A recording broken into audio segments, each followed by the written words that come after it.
चलिए चलते हैं कक्षा 6, 7, 8 का जो अंग्रेजी का ग्रामर का जो कंबाइंड क्लास चल रहा है। आज का टॉपिक है आपके लिए जेंडर। जेंडर यानी आप बोलते हैं उसको लिंग। जेंडर शब्द एक लैटिन भाषा का शब्द है जो जेनियस शब्द से बना हुआ है, जिसका अर्थ होता है बड़ा वर्ग। ठीक, जेंडर से हम क्या समझते हैं? तो जेंडर ऐसा होता है जो नाउन, जो स्त्री वर्ग, पुरुष वर्ग या स्त्री पुरुष दोनों या निजी वस्तुओं का बोध कराता है। अंग्रेजी में जेंडर 4 प्रकार के होते हैं। ठीक ना, चलिए नोट कर देते हैं हम इसको। जेंडर यानी लिंग 4 प्रकार के होते हैं। 4 प्रकार के होते हैं, लिख देते हैं।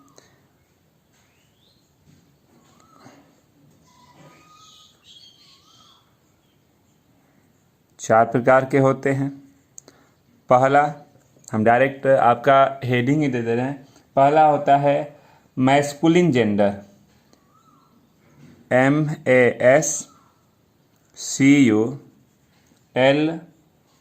MASCULINE, masculine gender, GENDER। Masculine gender को बोलते हैं पुल्लिंग या पुरुष, पुल्लिंग।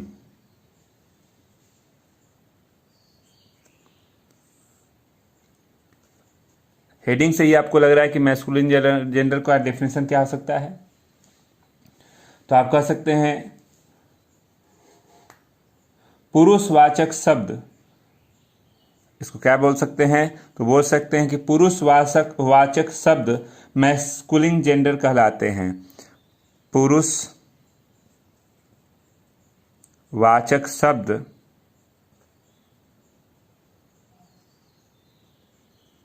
मैस्कुलिन जेंडर कहलाते हैं। जैसे की बात करें, क्या जैसे हो सकता है?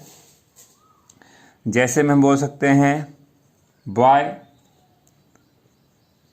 Dog, horse, father, etc। ये आपके मैस्कुलिन जेंडर हो गए। पुरुषवाचक शब्द को मैस्कुलिन जेंडर में हम लाते हैं। दूसरा होता है मैस्कुलिन के बाद कौन सा होता है? तो दूसरा आपका होता है फेमिनिन जेंडर,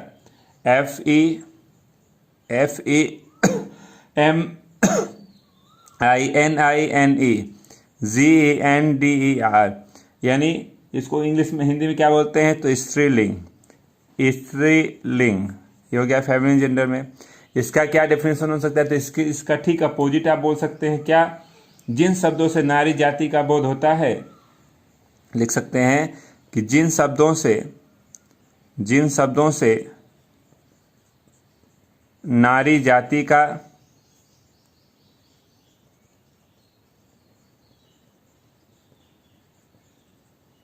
बोध होता है, जिन शब्दों से नारी जाति का बोध होता है,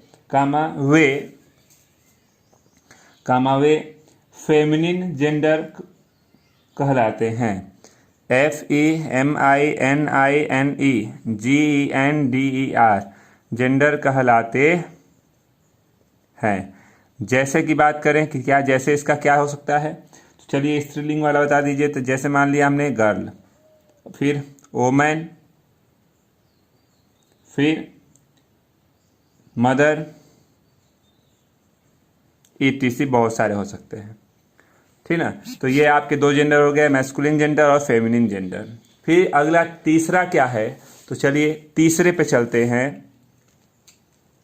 तीसरा जेंडर होता है, चलिए इसको भी आप हेडिंग के ही रूप में लिख लीजिए पहले, कॉमन जेंडर, COMMONGENDER।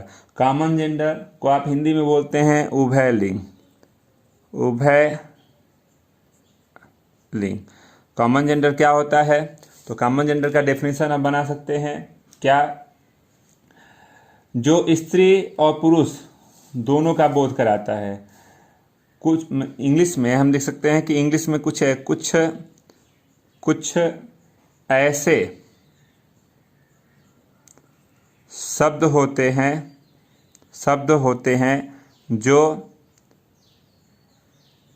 स्त्रीलिंग व पुल्लिंग दोनों जातियों का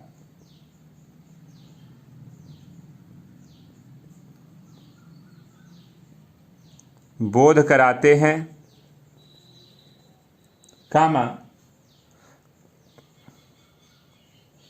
कॉमन जेंडर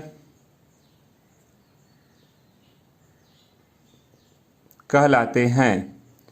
जैसे कॉमन जेंडर में क्या हो सकता है, जैसे में बोल सकते हैं क्या, पेरेंट्स, PARENTS, पेरेंट्स में माता पिता दोनों आते हैं। चाइल्ड, और क्या हो सकता है, एक आध और एग्जाम्पल दे दीजिए। एल्डर्स और फ्रेंड, ETC। ठीक ना। अब आते हैं तीसरे पे, तो तीसरा आपका यहाँ नोट कर देते हैं पहले। इसी का अगला 3 हो गया आपका कंप्लीट। अगला आता है 4 नंबर। 4 में आपका है न्यूटर जेंडर यानी नपुंसक लिंग।